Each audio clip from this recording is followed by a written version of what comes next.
Gustavo Petro. Eso lo han tratado en Soy Porque Somos. La vicepresidenta les habló sobre eso, porque ella en el Consejo de Ministros también se defendió y dijo que se había sentido sola, que había creado desde ceros el ministerio y que estaban siendo injustos con ella. Pues mira, aquí no podemos decir que solo es el presidente Petro. O sea, aquí lo que se ha querido inocular en la mentalidad de este país ha sido eso que usted acaba de afirmar. Y eso en verdad es injusto porque, nuevamente te digo, todos nosotros sabemos en este país la cantidad de trámites y procedimientos que existen para todo, para poder seguir la ruta y dar unos resultados en la gestión institucional y mucho más en temas financieros. Entonces, ¿cómo es posible que creándose un ministerio al tiempo se va a tener una ejecución alta si apenas se está creando, en donde hay que tener todos esos requisitos de procedimientos, de ley, que sabemos que hay en este país? Entonces, digamos, eso es de más injusto poder pedir que se haga una ejecución al tiempo que se está creando. Y efectivamente eso es lo que ha hecho la vicepresidenta, crearlo e ir armando 24 programas, teniendo ya proyectos viabilizados. Para nadie es un secreto que aquí hay que seguir todos los trámites, incluso legales, para poder ejecutar el recurso en este país. Claro, representante Hernández, pero quisiera preguntarle si usted siente lo mismo, o ustedes en el movimiento Soy Porque Somos sienten lo mismo que la vicepresidenta Francia Márquez, que dejó entrever un incumplimiento del presidente Gustavo Petro, porque ella dice: me hubiera encantado que, como lo acordamos en campaña, se me hubiera dado una institución, refiriéndose al Ministerio de la Igualdad, con el cual responderle a la gente. ¿Ustedes sienten, como lo siente ella, que le dieron un trato distinto a ella como ministra frente al resto del gabinete? Bueno, de hecho ella es la persona que está al frente de crear una institución nueva con toda digamos, lo paquidérmico que funcionan nuestras instituciones aquí en Colombia y en América Latina, y ella como persona, como ser humano, tiene que manifestar seguramente todas las peripecias que le tocó vivir para crearlo, ¿ya? Pero eso pues son propios del gaje del oficio, lo tiene que dar a conocer, pero eso no quiere decir de que haya, digamos, unas inconformidades nosotros como partido, ¿ya? Y como vicepresidenta. Ella está dando cuenta de todo lo que le tocó para poder construir en un país como este una nueva institución que es tan necesaria y tan fundamental para lograr que haya un poco más de igualdad y equidad en un país totalmente desigual, en un país donde no se ha atendido a la población más vulnerable, a la población diferencial, a las mujeres, al campesino, a los jóvenes, a la población LGTBIQ+, donde sabemos que los recursos que antes se designaban para estos pueblos eran los recursos que se tomaban para la corrupción. Entonces, obviamente, no es fácil construir un ministerio de esta naturaleza en contra de la corriente de los más ricos y de los partidos tradicionales, en contra de eso. Entonces ella da cuenta de ese tipo de situaciones. ¿Qué tienen que ver los más ricos y los partidos tradicionales con que ella ejecutó el 2% del presupuesto? Bueno, sí, porque ¿Usted cree que ella fue una buena ministra? Pues claro, lograr en medio de un país que no atiende a las poblaciones marginadas y pobres de este país. Es que también hay que ubicar la dimensión del trabajo y el tipo de trabajo. O sea, este país, ustedes también tienen que reconocer y ver, o yo les te pregunto, este país realmente ha atendido esta población, en donde solo de los 1.200 municipios que hoy cuenta el país, solo 82 tienen agua sana, agua potable. Y el agua es un tema estructural, porque el agua te cruza con el problema de salud, con el problema de competitividad, con muchos sectores. Entonces, aquí hay que irnos, vayamos a analizar los problemas estructurales, la desatención que hay en este país y la institución que se está creando. Entonces, metámonos de profundidad en el asunto. Vale. Doña Dorina, es un gusto saludarla. Gracias por atender esta invitación. No, a usted, don Néstor, y aquí siempre a la orden. Gracias. Y decirle que desde mi responsabilidad como congresista estoy siempre listo a atender los puentes para que el Ministerio de la Igualdad y la Equidad siga atendiendo a los más pobres y desfavorecidos de este país. Ojalá que el Ministerio de Equidad Gracias. comience a atender a los más pobres de este país. Gracias, doña Dorina. Un saludo. Para eso se creó. Muy bueno, gracias a ustedes. Chao, muy bien, 8 de la mañana, 5 minutos. Felipe, esta es la presidenta, ella es la presidenta del partido Soy Porque Somos, el partido de Francia Márquez. Se ve que no habla mucho con la ministra Francia Márquez, ¿no? Es la impresión que me dio, no hablan mucho. Ella, por supuesto, defiende el Ministerio de la Igualdad, pero lo cierto, Néstor, es que la labor de la ministra saliente, de la vicepresidenta en el Ministerio de la Igualdad, fue un desastre, Néstor. O sea, es que no hizo... Néstor. Bueno, digamos que fue un desastre y le voy a explicar cuál es la teoría. A ver. Fue un desastre, pero siquiera fue un desastre porque si hubiera hecho, como han hecho otros, pues seguramente habría hecho desastres también. Sí. Felipe, yo creo, Néstor, yo creo que la gestión de la vicepresidenta, solo le digo, Héctor, esto a Felipe. La gestión de la vicepresidenta termina siendo calificada al final por el jefe. La razón por la que el presidente Petro la saca es por los indicadores de mala gestión, por los indicadores de bajísima ejecución. El presidente Petro, es decir, la pelea política tiene un origen. No fue una ministra eficiente. Señor, pero Néstor, lastimosamente la vicepresidenta ha cometido muchos errores, y es muy desafortunado, pues porque evidentemente representaba una cosa como nueva en la política y seguramente mucha ilusión en muchos sectores que se ha ido perdiendo pues a lo largo de estos 2 años y medio. Pero en relación con su trabajo en el Ministerio de la Igualdad, yo sí estoy más del lado de Francia que de la interpretación del propio presidente. Y es que ella realmente... ¿Fue una buena ministra? No que fue una buena ministra, sino que encontró tantos obstáculos desde su jefe que realmente se hacía imposible hacer un buen ministerio. Para empezar, déjeme decir esto, Néstor. ¿Lo que no pudo hacer fue por culpa de Petro? No tengo ninguna duda, comenzando por el diseño institucional del ministerio. La primera pelea, la primera en relación con el ministerio, porque seguramente habían tenido antes muchas otras, entre Francia...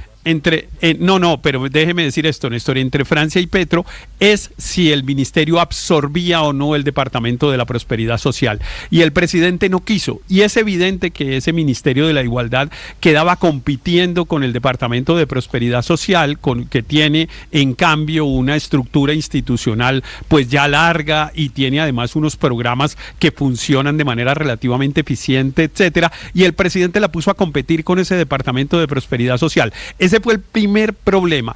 Y los siguientes, se derivan también de una situación. Ella quería manejar como vicepresidenta una chequera gigante. Es decir, su interpretación es de una... Y el Ministerio de la Igualdad debería hacerlo... No, quería manejar el Ministerio de la Igualdad debería hacerlo así. Y el presidente Petro no quiso darle ese caramelo. Y entonces le creó otro ministerio. Porque el presidente Petro, la verdad es que nunca se sintió a gusto con Francia Márquez, ni en la campaña, ni antes de que existiera ministerio, ni después de que existiera ministerio. Votos, miren, Néstor, ¿no? yo tengo testimonio. Claro que usó los votos, pero miren, Néstor, yo tengo testimonio de personas que trabajaron en el diseño institucional del ministerio y realmente desde antes, no de ahora, siempre me decían muy sorprendidos el maltrato del presidente Petro a Francia Márquez en las reuniones de diseño del ministerio. Yo sí creo que ella tuvo que luchar. Insisto, no lo hizo bien, pero tuvo que luchar contra una cosa que era imposible, que es luchar contra el... pero esa es otra... A ver, Héctor, Aurelio, perdóneme. Suponiendo que el presidente Petro hubiese maltratado a la vicepresidenta, Héctor, suponiendo que eso sea cierto, ¿se aguantó 3 años de maltrato? Quizá ha debido renunciar antes, estoy de acuerdo con usted, claro. Tan feminista y tan empoderada, nos venimos a enterar por el señor Riveros 3 años después, que han sido 3 años de maltrato y que por eso la baja la pobrísima gestión de ella en el ministerio. Pero además el presupuesto está. Ella tiene una partida presupuestal 1,7 billones de pesos. Todas las gestiones. Es que el ministerio no existía. 1,7 billones. Sí, pero el no ministerio no existía. Pero no podemos justificar la bajísima ejecución en el hecho de que no existía una institución. Ese cuento de que hizo el ministerio, aquí se han creado 7 ministerios, padre Linero, usted de pronto no se acuerda. Sí. 7 ministerios en los últimos 20 años. incluyendo el de deporte, incluyendo, bueno, ciencia, no lo vaya a variar. arte, cultura, medio ambiente, son ministerios relativamente nuevos. Ciencia. ¿Y usted cree que la gestión, que la evaluación es, como soy nuevo, soy todos incompetente? han sido relativamente malos, salvo el pero Ministerio de Cultura, yo creo, tocó todos los hacerlo demás desde han cero. sido mal. Sí, todos también han sido hechos desde cero, padre. Todos los demás. No. El hecho de ¿Y en que la sea, carta? el hecho de que sea negra, padre, no la hace una buena administradora. Es que en campaña. Pero sí, pero ese hecho pero también como es muy es negra, importante, Néstor. Como es Tampoco. Pero ese hecho también es muy importante, Néstor. Tener una políticamente ministra importante. del origen Héctor, origen yo social sé de que es- Francia yo Márquez, sé que es como importante tener para ahora estos a efectos. Carlos Rosero, o como hablar usted Pero con no una los mujer hace buenos palenquera como con la ministros. que acaba de hablar No los Dorina hace buenos ministros, Hernández, Héctor. y El hecho de que haber sean- tenido a Aurora Vergara en el Ministerio de Educación, yo sí creo que eso para la democracia de este país es muy importante, y es lastimoso no que los hace tanta buenos gente se haya ministros, Héctor. No me ha resistido a respondido aceptar usted. que ese Pero sector eso es lo que no me estamos ha- pero es que hay, diciendo. No me ha hay unas respondido. cosas que son más importantes estamos que ser discutiendo. buen administrador, Sí, Néstor. pero La no, representación no, eso política es muy importante Bueno, y yo creo entonces- que es más entonces- importante en es este lo caso uno- entonces- que hacer contratos. Entonces, Francia. Es lo Márquez, uno y lo Néstor. otro. Entonces, Es El lo ejemplo uno y de lo Aurora otro. Vergara, el ejemplo de Es Aurora el Vergara origen es político. maravilloso. ¿Por Porque qué, Ricardo? Aurora Vergara es una mujer muy destacada, muy juiciosa, la anterior ministra de Educación, antes de Daniel Rojas Medellín, El día recuerden de- ustedes. el día de la Que no Universidad por Nacional, ser no se lo afro, olvide. que no por ser afro era destacada, lo hizo muy bien en el ministerio. ¿Sabe cuál fue el premio Aurora Vergara del presidente? La echó. Y estaba haciendo bien las con el cosas. lío. El mini- el- Pero el no presidente olvide, estaba haciendo Ricardo, bien las el lío cosas. de la Gilberto uni- Murillo. no Es que yo olvide sí el lío creo de la que Universidad la discusión Nacional. no puede... Me hablan de a uno, Aurelio, ya voy, Luis Ernesto. Néstor, yo creo que es lo uno y lo otro. La representación política cuenta, por supuesto. ¿Quién lo va a discutir? Pero es la representación política con un buen ejercicio de política pública. Es que no, como es afro, como es indígena, chulito. No, chulito no. Tiene que tener el origen político y tiene que tener el ejercicio. Es más, es una prescripción constitucional, la eficiencia, el desarrollo, el ejercicio transparente y efectivo de los recursos.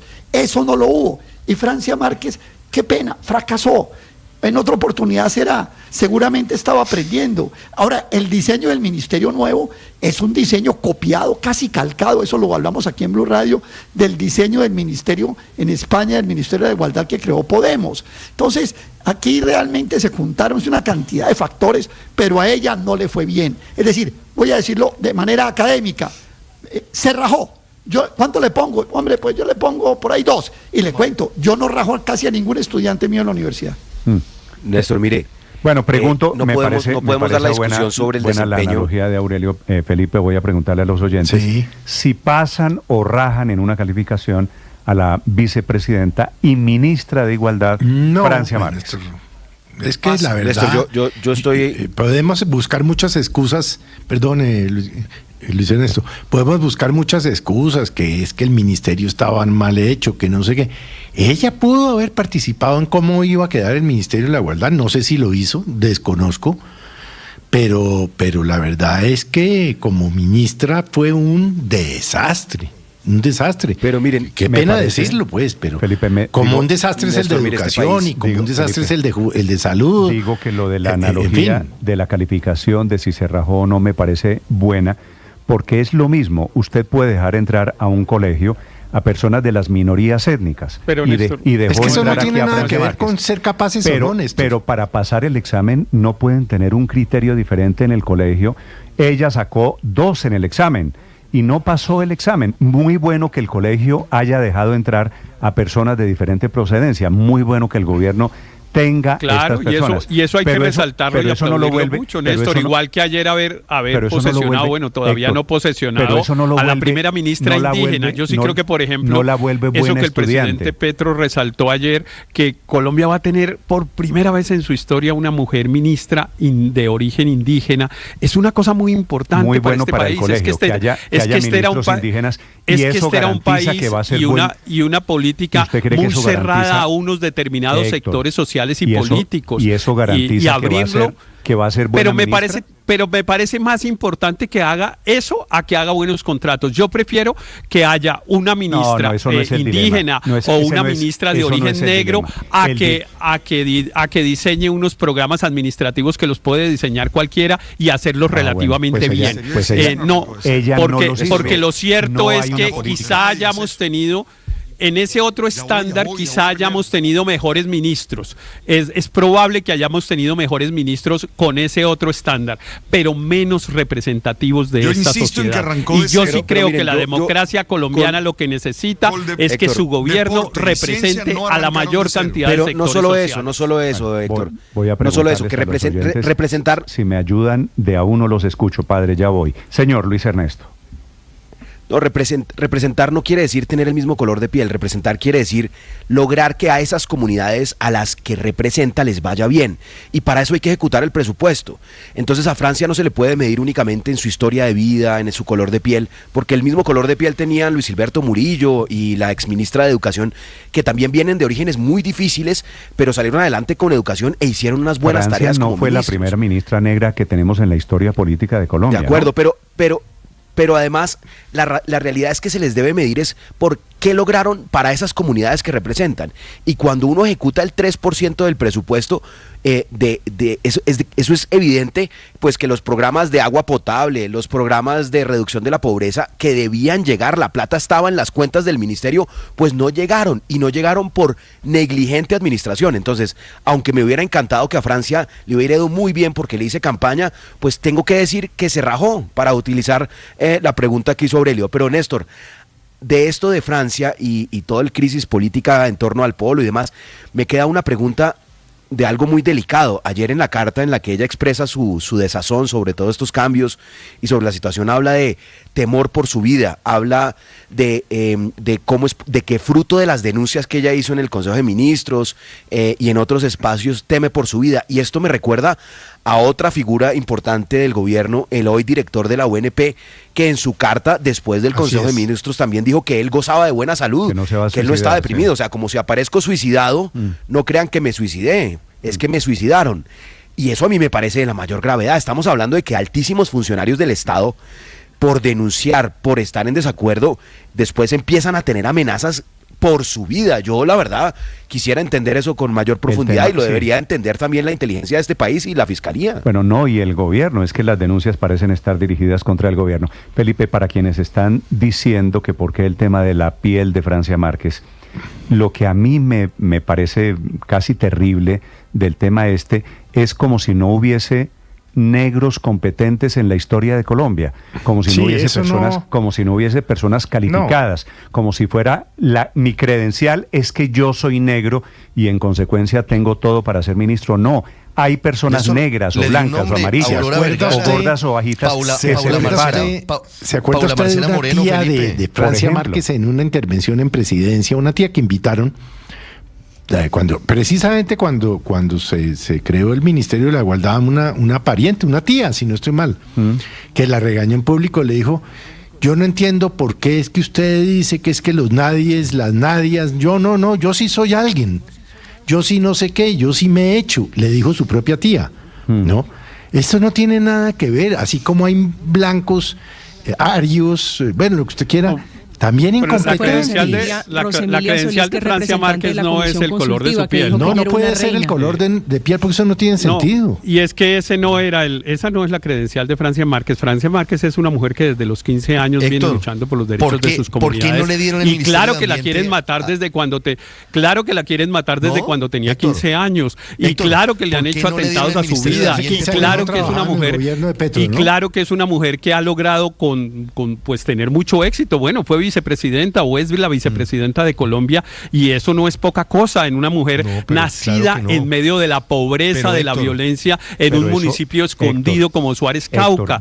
Ella ha enfrentado a los mineros ilegales. Ella ha tenido una historia de vida, de valentía, de lucha, y eso no de la dignidad, hizo buena, que no podemos desconocer simplemente porque fue una mala administradora. Yo insisto y eso no que la hizo buena ministra. Eso es que venga de un pueblo escondido y eso qué tiene que ver. Lo hace a uno Néstor, buen ministro un ministerio, venir de un pueblo escondido o haber luchado por personas vulnerables. Eso no lo es vuelve. Que un ministerio no es solo ejecución buena presupuestal. Activista, fue muy buena activista. Se ganó premios importantísimos, pero no pudo como ministra. Eso es lo que está diciendo el presidente Petro, que la destituyó. O el mensaje es al revés. Álvaro, señor, lo escucho. Un ministerio no es solo ejecución presupuestal, también puede generar hechos con políticas públicas y declaraciones. También es un púlpito privilegiado, más si está en manos de la vicepresidente. En semejante tema tan sensible, el de la desigualdad, y sobre todo siendo ella víctima de un gran racismo por parte de la oposición. Este es uno de los países más desiguales del mundo, entonces el espacio para hablar de igualdad era muy grande. El problema de desigualdad también es cultural, no solamente programas ejecutados con plata. Ella pertenece a una minoría, viene de una región olvidada, viene de ser una líder social de los que en este país matan todos los días. Entonces ella tenía un espacio, pero pues desafortunadamente se lastimó mucho con los ataques del principio del gobierno, se dejó provocar por asuntos bajos, pues como es el helicóptero que la oposición con bajeza le hizo, pero es un pesar que el país no haya podido aprovechar a Francia Márquez. Álvaro, el tema del helicóptero no fue de la oposición, fue tema de ella. Ella fue la que dijo lo del helicóptero, que tenía un helicóptero a su disposición. Eso no fue invento de la oposición. No, claro que no. Fue de la oposición y ella reaccionó mal, se dejó provocar y contestó de malas, voy a seguir usándolo, que obviamente le salió mal.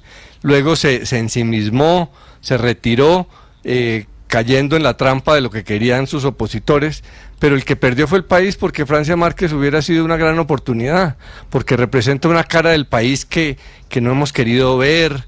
Ella tenía la visibilidad, la inteligencia para poderlo haberlo hecho sin confrontación, pero se dejó meter en esa pelea y luego se retiró. Y eso, es que pues el país perdió una oportunidad, no solo ella. Escucho Néstor, argumentos de que ella es que no le dieron oportunidad y cayó en la trampa. Pero de la ¿cómo oposición? no le dieron oportunidad, padre? Mira, le dieron un ministerio. Pero mira, un ministerio que tuvo que hacer de nuevo. Ahora ustedes decían que no partió de cero. Pues bueno, me ponían ejemplos como el Ministerio de Ciencias, tenía Colciencias previamente. El de Deportes tenía Coldeportes previamente. Este comenzó a armarlo, lo armó y ahí están cifras. Y ella lo armó dice mal porque se lo tumbó la Corte Constitucional porque ni siquiera pudieron hacer eso bien. Sí. Es decir, también ha hecho cosas. Lo que pasa es que se le mira y se le mide con mucha dureza, creo yo. Bueno, padre, esa es una opinión perfectamente válida, solo le recuerdo, no era Francia Márquez pobrecita sola, tuvo una nómina de casi 800 empleados públicos, tuvo un presupuesto billonario, mucho dinero y que no ejecutó, es decir, entiendo también lo que significa, por otro lado, políticamente, Francia Márquez en Colombia. Hace un año, Felipe, si usted se acuerda, en las elecciones, en la consulta que coincidió con las elecciones parlamentarias del año 2022, 3 años exactamente, Francia Márquez fue la estrella, se metió, sacó casi 1 millón de votos en esa consulta. Y es ese millón de votos lo que la lleva a que Petro la eligiese como su fórmula vicepresidencial. Relación que la verdad, con una luna de miel que no duró mucho para infortunio de la vicepresidenta. Aquí estoy lleno de... Yo creo que la utilizaron, Néstor. Yo creo que el mismo presidente la utilizó, el mismo, con fines electorales. Y bueno, aquí están las consecuencias. Así, ¿cómo es Yo que estoy dice, de acuerdo con Felipe. Así le paga el diablo a quien bien le sirve. Pero que la usaron, Felipe. Yo estoy eso no es de nuevo acuerdo con Felipe. Petro, claro, eso no es nuevo. Petro la y ella utilizó sabía, con fines electorales, y ellos nunca tuvieron buena relación. Pero también hay que reconocer que en la resistencia a Francia Márquez ha habido mucho de clasismo y de racismo. Sí. No, pero sabe que no me hay parece clasismo clasista, ni racismo sabe que cuando me parece decimos clasista y racista. No quiero ignorar esto que usted está diciendo, Héctor. Evaluarla con criterio diferente porque es negra. Entonces, como es negra, me parece que es de una condescendencia, Felipe, que a mí me parece ofensivo. Néstor, como es negra, Néstor, como tiene un color de piel que me parece que efectivamente ha sido un color de piel discriminado, con unas condiciones diferentes en Colombia, entonces la evaluamos de manera diferente, simplemente porque no ha tenido... Néstor, mire, decir que ejecutó el 3%... que no ha hecho, punto. No, es que les voy a dar un dato, no una opinión. ejecutó el 3% de toda la plata que tenía el año pasado en inversión. Es decir, dejó miles de millones de pesos en cuentas que hubieran podido llegar esos miles de millones de pesos a comunidades negras. Entonces se le tiene que medir por eso. Y ella no es la primera persona en Colombia que hace un ministerio. Recuerden que en el gobierno Santos se creó el Ministerio del Trabajo, el Ministerio de Justicia, que se escindió del Ministerio de Interior, y esos ministerios empezaron a andar al par de meses. Y también se crearon las agencias, la agencia de minería, la agencia de hidrocarburos, todas esas entidades empezaron a andar a los meses, no al año y medio. Entonces, por favor, no podemos de verdad. Pero todos esos ministerios tenían mucho trabajo previo, Luis Ernesto, por favor. Insisto, esos ministerios se crearon, pero ya tenían un trabajo previo. Aquí no, aquí se arrancó de cero. Pero eso no la exime, es que eso no la exime. Yo insisto en que no se trata de representar políticamente a una comunidad, en este caso a los millones, creo que son 10 millones de afrodescendientes que hay en Colombia, y eso está bien. Pero la mejor forma de representarlos es haciendo un buen ejercicio de la función pública. ¿Por qué vamos a desligarlo uno del otro? No, es que no era para hacer contratos ni para firmar cheques, no, pero sí tenía que haber sido eficiente y no lo fue. Pero hay una realidad y es que... Y la Corte Constitucional terminó diciendo el ministerio va hasta 2026, después se acaba. Eso empezó mal. Se desarrolló mal y va a terminar mal. Hay una realidad, Néstor. Porque la Corte lo que dijo es, fue mal creado ese ministerio, pero le dejamos ahí el caramelo a la señora vicepresidenta hasta julio del año entrante. 8 de la mañana, 26 minutos. Néstor, mira, hay una realidad y es que tenemos partidos de oposición que no se han preparado para gobernar. El periodo pasado tuvimos al presidente Duque, que se hizo célebre por su año de aprendizaje, 4 años de aprendizaje, buenísimo en la oposición, muy malo para gobernar. Y aquí le está pasando lo mismo a los que llevan muchas décadas en oposición, buenos para hacer oposición, malos para gobernar.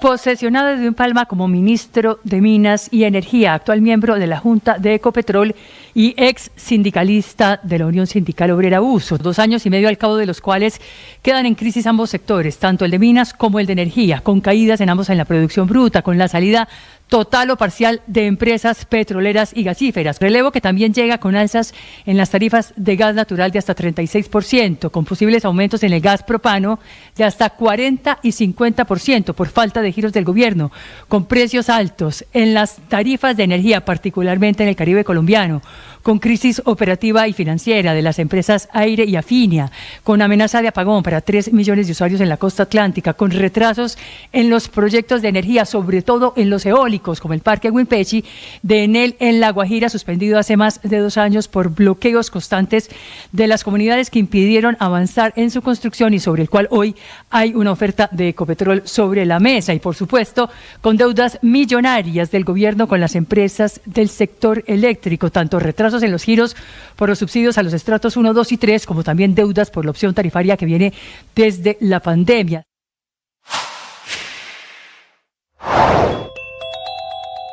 A pesar de que el presidente ha dicho que no se configuró la infiltración de Papá Pitufo en su campaña y de que el jefe de Estado aseguró en una entrevista reciente que César Valencia habría sido emisario del SAT del contrabando intentando buscar a la primera dama Verónica Alcocer, esa misma persona, César Valencia, ingresó por lo menos 4 veces a la Casa de Nariño, al Palacio Presidencial, desde el 7 de agosto de 2022, cuando se posesionó Gustavo Petro como presidente de la República. Pero la reunión que más llama la atención es la que se llevó a cabo, según las minutas de ingreso de la Casa de Nariño, el 6 de septiembre de 2022 a las 10:10 de la mañana. Reunión de César Valencia, supuesto emisario de Papá Pitufo, con Juan Fernando Petro, hermano del presidente de la República. En las minutas de la Casa de Nariño dice que quien autorizó el ingreso fue Mauricio Liscano, en ese momento director del DAPRE y luego ministro de las TIC. Liscano ha dicho que no autorizó ningún ingreso y que detrás de esto hay gato encerrado. Pero lo que sí llama la atención es que se haya dado ese encuentro de César Valencia con el hermano del presidente en la Casa de Nariño, en momentos en los que estaba previo al encuentro que tuvo el propio Juan Fernando Petro con el entonces director de la DIAN, Luis Carlos Reyes, y el mismo César Valencia pidiéndole el nombramiento del director de aduanas en el puerto de Buenaventura.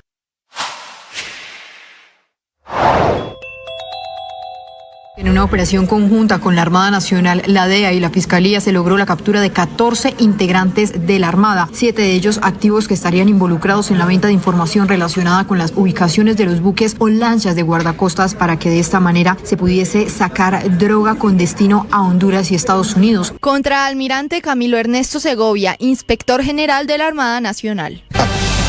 8 de la mañana, 30 minutos, apertura de los mercados, información económica de la mañana. Con el grupo Sura, que reportó sus resultados financieros, tuvo ganancias el año pasado por 6,1 billones de pesos. Crecen 294%, superando las proyecciones que tenía la compañía. Pero al excluir los efectos de la transacción de Nutresa, la ganancia alcanzó 2,4 billones, creciendo 25%. Recordemos que el año pasado Sura se desprendió de su participación de Nutresa, producto del acuerdo al que llegaron el GEA y el grupo Gilinski. Con esos resultados, la Junta Directiva aprueba presentar una propuesta de dividendos de 1.500 pesos por acción para este año, lo que representaría un crecimiento de 7,1% frente al dividendo que entregó el año pasado. En más información, durante el 2024 la producción de concreto premezclado alcanzó en Colombia 7,7 millones de metros cúbicos, cayendo un 6,4% frente a 2023. Para vivienda hubo una caída de 4,6%, para edificaciones del 8%, para obras civiles cae la producción un 4%. Muchos sectores de la construcción en Colombia todavía muy apagados, sin reactivarse. Datos oficiales del DANE, que hoy, después de las 10 de la mañana, reportará también las cifras de desempleo de enero de este año. ¿Cómo amanecen los mercados? Vemos a un dólar subiendo 6 pesos, cotización promedio 4.126 pesos toda esta semana prácticamente, montado por encima de los 4.100 pesos. En el mundo muy estable frente a las principales monedas. El euro, relación euro-peso colombiano, cae 3 pesos, 4.296 pesos por euro. El petróleo de referencia Brent está bajando a esta hora 1,23% a $73.13 por barril. Un operativo, Víctor, de redes contra el narcotráfico descubre de pasada una red de corrupción dentro de la Armada de Colombia. De 14 capturas, 7 son hombres de la Armada que permitían el paso de lanchas rápidas por los mares de Colombia, lanchas cargadas con estupefacientes. Catalina Vargas. Néstor, buenos días. Tras varios meses de seguimiento, la Armada Nacional, con el apoyo de la DEA y la Fiscalía, desmanteló una red en el interior de la institución dedicada a facilitar el tráfico de cocaína. Y es que hombres de la Armada Nacional fueron capturados por sus mismos compañeros. A los detenidos, la contrainteligencia de la institución los siguió durante 1 año y 9 meses en medio de una operación para desmantelar esta red de oficiales, suboficiales y civiles que trabajaban para la institución y que le vendían información a los traficantes para que los cargamentos de cocaína salieran sin problema hacia Honduras y Estados Unidos. 14 sujetos fueron detenidos, entre ellos 7 uniformados activos que, entre otras cosas, avisaban de la posición de las unidades en alta mar para que los narcos las evadieran. Según la Fiscalía, cada uno de los detenidos habría recibido por lo menos 150 millones de pesos por su información. Al respecto, Daisy Jaramillo, delegada de la Fiscalía para la Seguridad Territorial. Los dineros producto del tráfico de estupefacientes eran llevados a una empresa de compra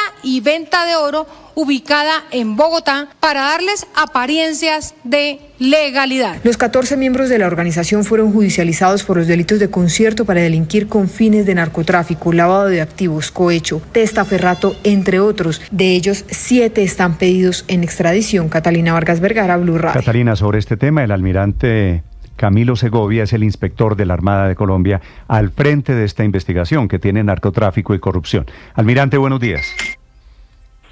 Néstor, muy buenos días, ¿cómo está? Almirante, de los 14, 7 son hombres de la Armada, ¿verdad? Sí, Néstor, un saludo especial para toda la mesa de trabajo y para toda la audiencia que en este momento nos escucha. Gracias, almirante, lo mismo para usted. ¿Cómo operaba esta red y especialmente cómo era el tema de la corrupción, de lo que recibían estos señores de la naval colombiana? Mire, Néstor, gracias por la oportunidad de mencionar el esfuerzo integrado que tiene la Armada Nacional a través de su contrainteligencia y en qué consistía esta filtración y esta identificación de los miembros de estos actores corruptos que presuntamente pertenecían a una red denominada La Punta, que eran ellos a través de la identificación de patrones que realizó la contrainteligencia naval, irregulares en las operaciones y en el flujo y el manejo de información sensible, se dio inicio hace más de 19 meses a esta investigación. ¿Qué hacían estas personas? Estas personas fueron infiltrados por organizaciones de crimen transnacional específicamente orientadas al narcotráfico y poco a poco fueron infiltrando uno por uno diferentes integrantes de la institución que por sus cargos y por su posición manejaban información privilegiada asociada específicamente con el blanco del narcotráfico.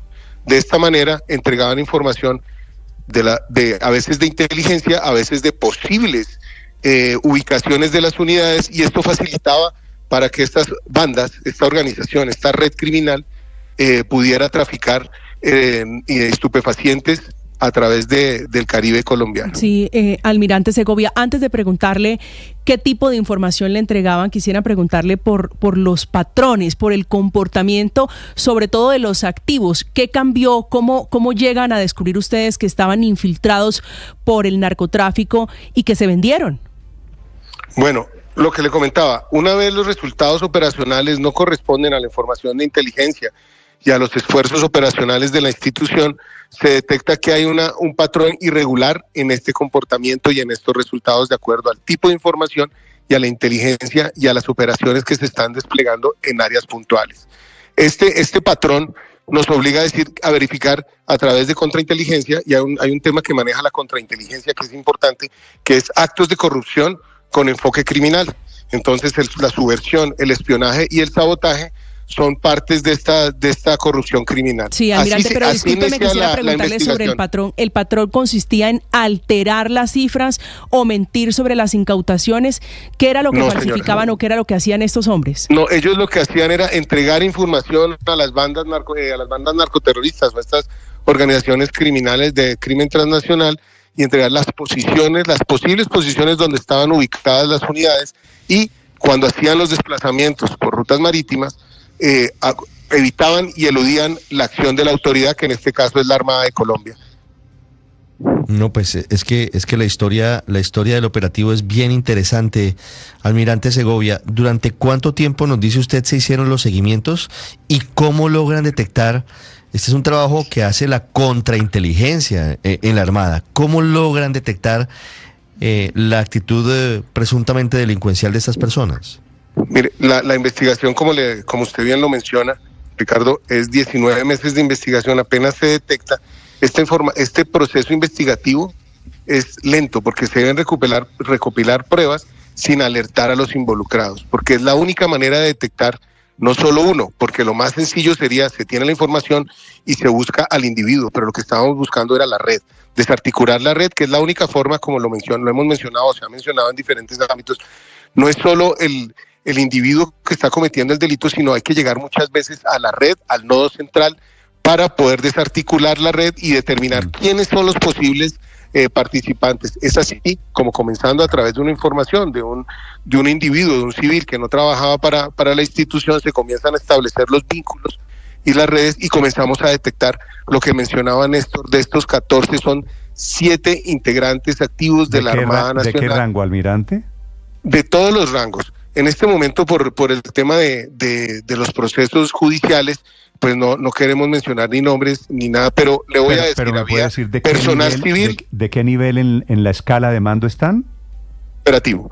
Entonces eran de nivel civil, que es de técnicos de mantenimiento, o que manejaban algún tipo de mantenimientos con las lanchas, ¿sí? Suboficiales, que también eran integrantes, posiblemente no, de unidades terrestres o marítimas, y teníamos 2 oficiales también, uno que estaba en una unidad y otro que estaba en tierra, que servía de enlace y era el vínculo por el cual se filtraba, oficiales, se lograba la filtración. Era de grado, oficiales subalternos, en este momento subalternos, y eso es lo que tenemos. ¿Oficiales de qué nivel? Por eso, oficiales del grado subalterno, son del nivel operativo, y estaban en los subalternos. Es el 99% de los suboficiales en Colombia y de los oficiales. No, los oficiales, claro. Entonces, era del grado. No lo hay. Aquí en este momento solo tenemos, en la red que tenemos, tenientes de navío, 2 tenientes de navío, uno que está en proceso de retiro, inclusive por que se ha decidido retirar por voluntad propia, 2 suboficiales y 3 suboficiales y ya, porque el otro iba a decir. Almirante Segovia, una pregunta final. ¿Cómo es el tema del oro? O sea, la red del narcotráfico le pagaba a estos señores de la Armada 150 millones de pesos, ¿cierto?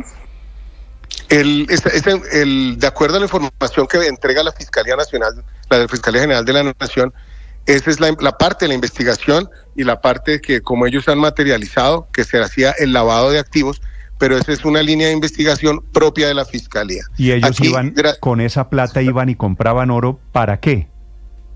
Lo que pasa, este es un proceso tal vez sea un poco impreciso en la respuesta que le voy a dar, pero lo que hacían era hacer el lavado de activos. Una vez compraban el oro, ya el dinero que a través del oro ya quedaba como un dinero legalizado. Legalizado, formalizado, y que lo podían manejar de otra manera. Este es el actuar delictivo de las organizaciones transnacionales, y eso es lo que hacía. Pero Néstor, no puedo dejar de aprovechar. Perdóneme, ¿por qué no se quedaban con los 150 millones en efectivo? Es muy sencillo, porque de acuerdo a la parte de investigación y a los procesos de lavado de activos, hay comportamientos que son fácilmente identificables. Este comportamiento del oro también es fácilmente identificable, y por eso, a través de esa interinstitucionalidad con la Fiscalía General de la Nación y el intercambio de información y esta operación Resplandor interagencial, que eso también con apoyo de la DEA de los Estados Unidos, permitió detectar ese tipo de acciones que son empleadas, en este caso, con esta banda, para el lavado de los activos. ¿Quiere decir estos señores van en un vuelo de la DEA extraditados prontamente? Eso es un proceso que ellos están pedidos en extradición. ¿Todos? Hay que surtir los procesos. No, señor, 7 de los 14, y de esos 7 de los 14, 7 personas están pedidos en extradición, y 3 de esas personas son integrantes, lamentablemente fueron 3 integrantes de la Armada que se alejaron de los principios y valores institucionales y de la política que tenemos de cero tolerancia a la corrupción. Es importante, Néstor, de pronto para que esta oportunidad para decir que este esfuerzo nace de una detección de una irregularidad al interior de la Armada Nacional. Se inicia el proceso investigativo con la contrainteligencia naval para detectar la red, de la mano de la Fiscalía General de la Nación y de manera interagencial con la DEA de los Estados Unidos, y es así como llegamos a las 14 capturas que afectan, por supuesto, nuestra imagen, pero la Armada está comprometida con entregar todas las pruebas y hacer todo para que... Sé que esto no compromete la imagen de la Armada, por más de que, por supuesto, sea un golpe. Almirante Segovia, gracias por acompañarnos, gracias por compartir la información con los oyentes de Blue Radio. Gracias a usted, Néstor, y gracias a toda la mesa de trabajo. Y quería cerrar con que la Armada ratifica su política de cero tolerancia a la corrupción y rechaza cualquier acto individual que vaya en contravía de los principios y valores institucionales. Fueron capturados en plena formación estos 7 hombres de la Armada, con sus cómplices de una red de narcotráfico gigante que operaba en aguas de Colombia. 8:42. Estás escuchando Blue Radio.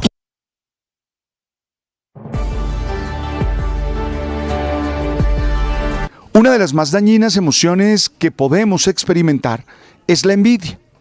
Por eso todos los días necesitamos trabajar en sostener una sana relación con nosotros mismos. Conocernos, aceptarnos y amarnos tal cual somos. La base de la felicidad es ser capaz de saber que somos valiosos, saber que no necesitamos tener lo que los otros tienen, que necesitamos desarrollar nuestras mejores habilidades, nuestras mejores capacidades. Hoy quisiera invitarte a ti a dar gracias por ti, a reconocer lo valioso, lo valiosa que eres, y desde ahí a vivir con fuerza, con ánimo para realizarte. No te compares con nadie. Tú sabes.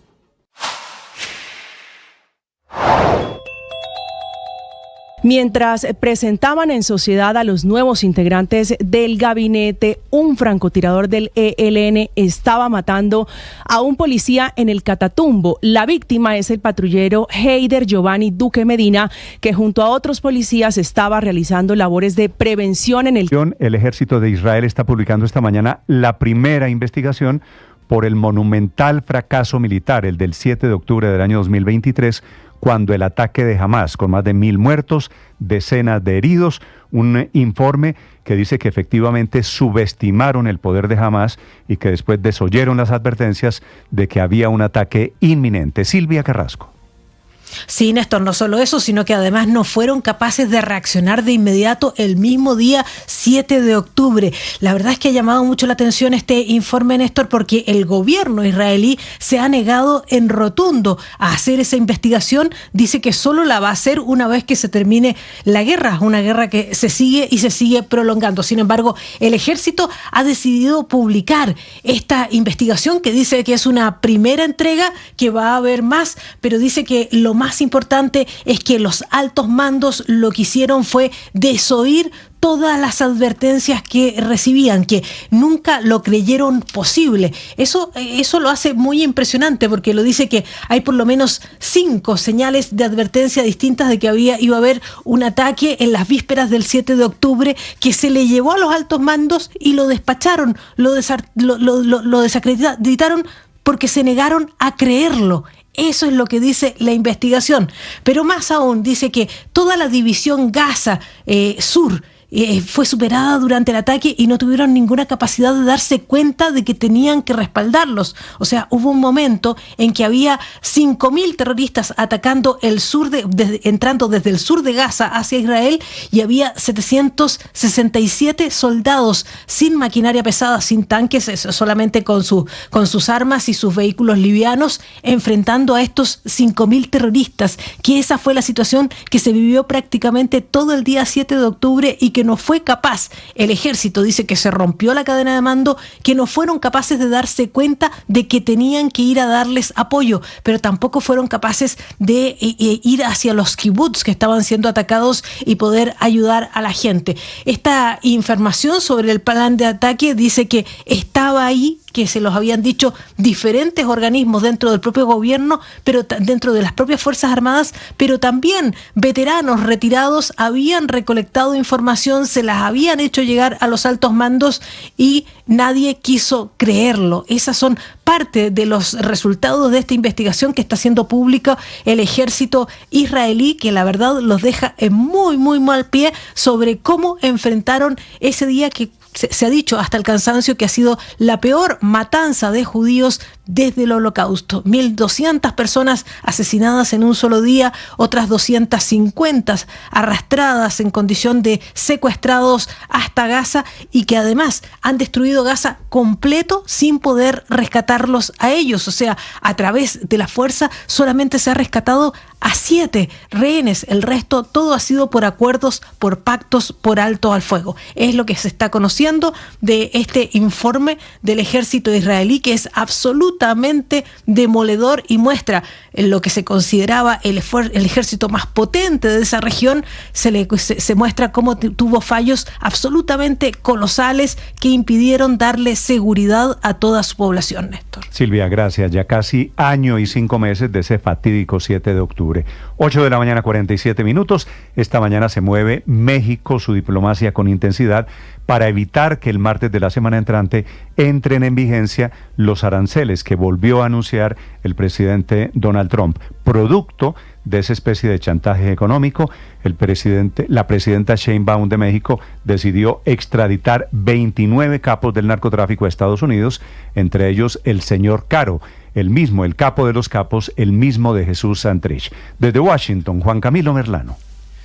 Néstor, son miembros del Cartel de Sinaloa, Jalisco Nueva Generación, Cartel del Noreste, Nueva Familia Michoacana y Cartel del Golfo, que recordemos fueron designados como organizaciones terroristas recientemente. Y el nombre que más se destaca de estos 29 criminales es alias el narco de narcos, Rafael Caro Quintero, a quien la DEA lleva más de 4 décadas buscando por el asesinato de un agente llamado Enrique Kiki Camarena.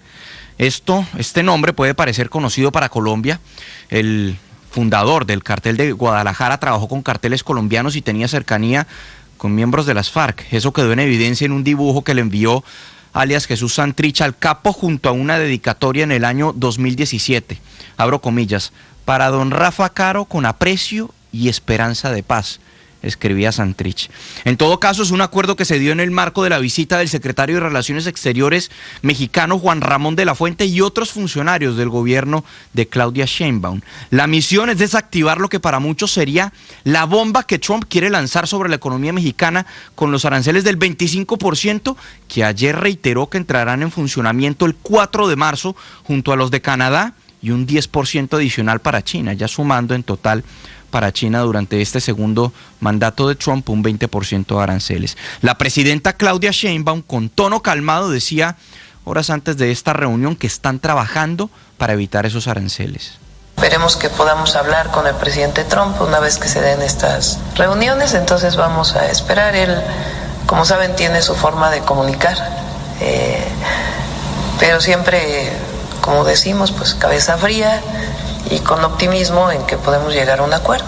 Entonces, esos aranceles del 25% a sus principales socios comerciales, Canadá y México, serían demoledores para las economías de ambos países, que recordemos ese intercambio comercial en el marco de lo que es el tratado USMCA, modificado, antiguamente conocido como NAFTA, representa 1.8 billones de dólares al año.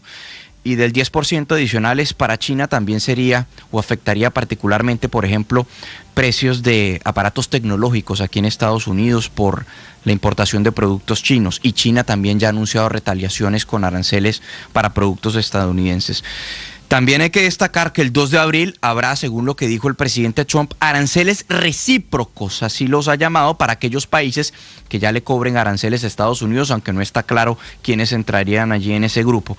Y en las últimas horas también ha reiterado que habrá aranceles en contra de la Unión Europea, porque esencialmente la Unión Europea se formó para joder a Estados Unidos, según lo que asegura el presidente Donald Trump, fundamentalmente para vehículos.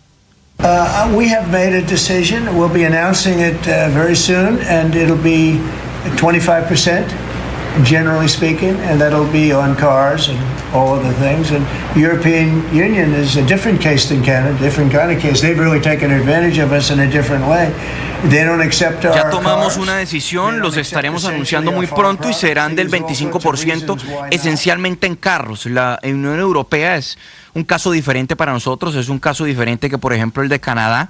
No aceptan nuestros carros, no aceptan nuestros productos. La verdad es que nos han tratado muy mal, decía el presidente Donald Trump, quien en las últimas horas se reunió con el primer ministro del Reino Unido en la Casa Blanca, Keir Starmer, y también le preguntaron sobre posibles aranceles para el Reino Unido, pero aquí sí con un tono mucho más moderado.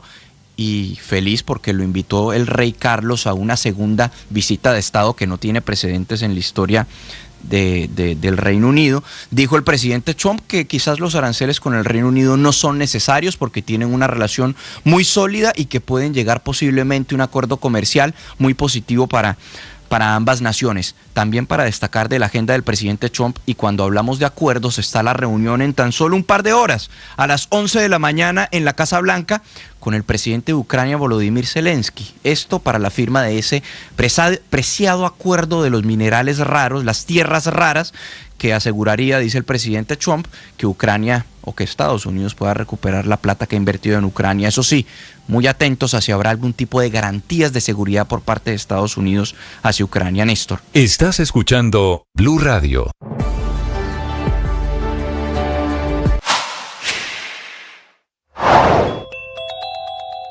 Los más grandes e importantes hospitales y clínicas se están quedando sin gasolina para funcionar por cuenta de un billonario hueco fiscal que tienen varias entidades del sector salud y que se está acumulando en los últimos meses. La última alerta es la prendida en el departamento de Antioquia, donde se reunieron 19 clínicas y hospitales: el Hospital San Vicente Fundación, el Paulo Tobón Uribe, el Hospital General, el Hospital de la Universidad de Antioquia, la Clínica CES, la Clínica del Norte, la Clínica Prado, la Clínica del Rosario, la Clínica EMSA, la Clínica Las Vegas, la Clínica Medellín, la Clínica San Juan de Dios del municipio de La Ceja, la Clínica Soma, la Clínica Sommer, la Clínica Universitaria Bolivariana, la Clínica Vida y el Instituto Neurológico de Colombia. Son los hospitales que tienen 4.486 camas, el 72% de la capacidad instalada en Antioquia para atender pacientes. En esas clínicas trabajan 22.000 médicos, especialistas, enfermeros, enfermeras,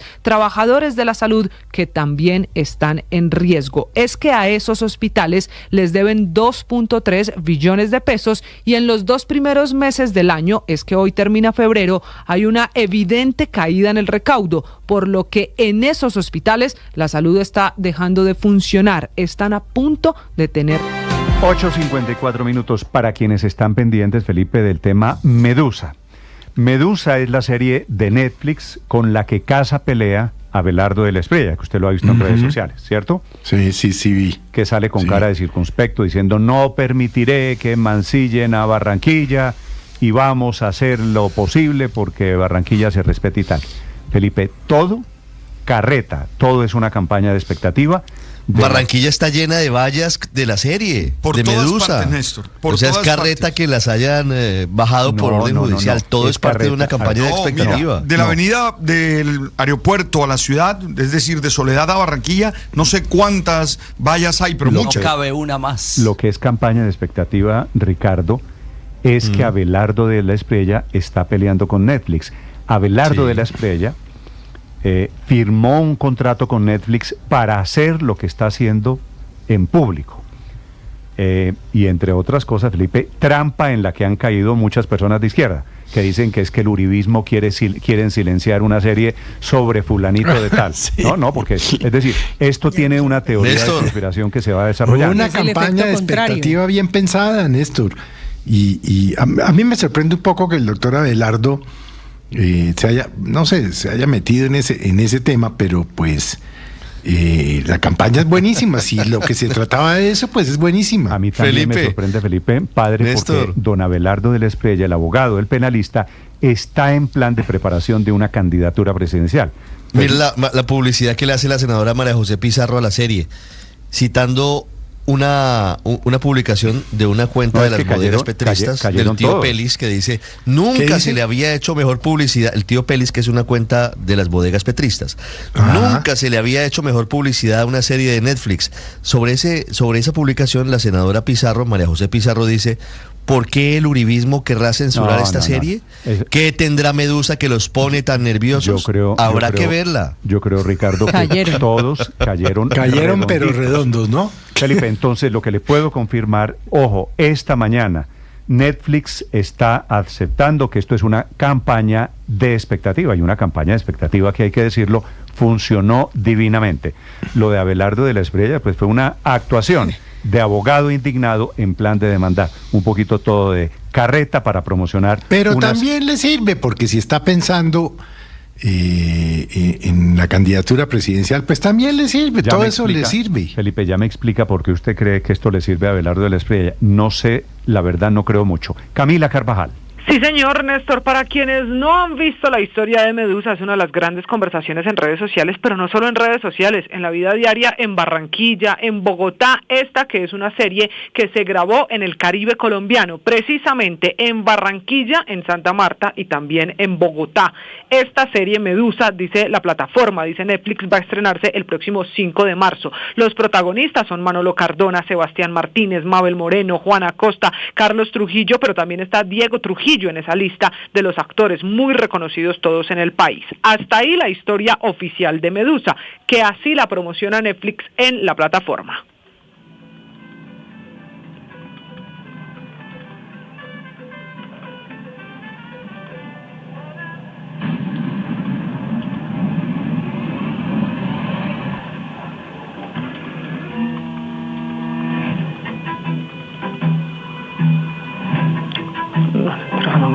Ya le voy a decir.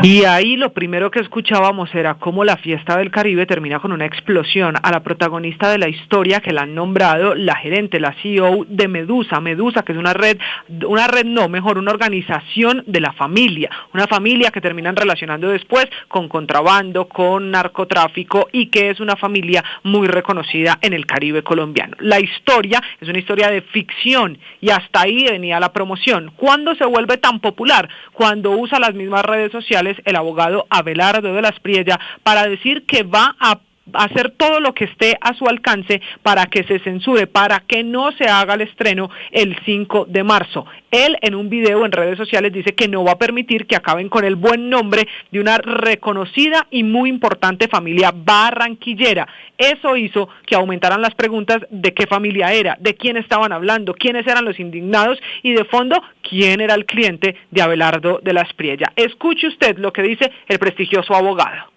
Logré cancelar la serie Medusa de Netflix. No voy a permitir bajo ninguna circunstancia que se mancille el nombre, el honor y todo lo que ha hecho. Y el video vino acompañado de supuestas noticias en los medios de comunicación sobre Medusa y termina diciendo que ya había logrado el abogado Abelardo de la Espriella que quitaran la publicidad, las vallas, esas vallas que, como dice Ricardo y el padre en Barranquilla, están por toda la ciudad y también están en otras ciudades como Bogotá. Pues Néstor, tal fue la polémica con este tema que resultó siendo, usted tiene razón, parte de la campaña de expectativa que no ha terminado. Le puedo contar que vienen más acciones de esa campaña en las próximas horas desde la plataforma, pero tal fue la expectativa que muchos políticos se metieron en la polémica. Le voy a leer solo algunos mensajes. Inti Asprilla: conozco mucho el juego y algo de mitología griega como para mirar a la medusa. Diana Osorio, ella que es la esposa de la exalcalde de Medellín, Daniel Quintero: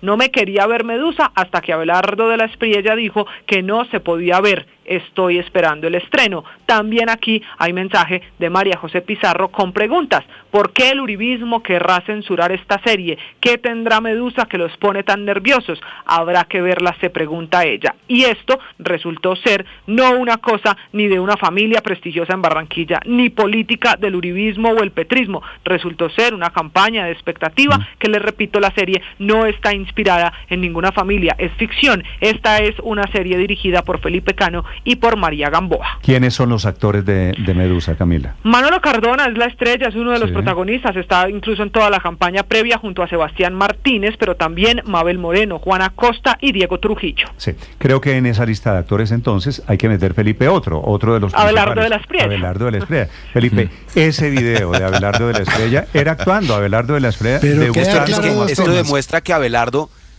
como abogado indignado es un gran actor. Igual que cuando se indigna por las denuncias contra Uribe, que le mancillaron el nombre al gran colombiano. Igual cuando propone a Uribe como fórmula presidencial. Él es un gran actor y además como gran actor de reparto hará una buena tarea, creo yo, en la campaña presidencial. Él está muy entusiasmado, lo veremos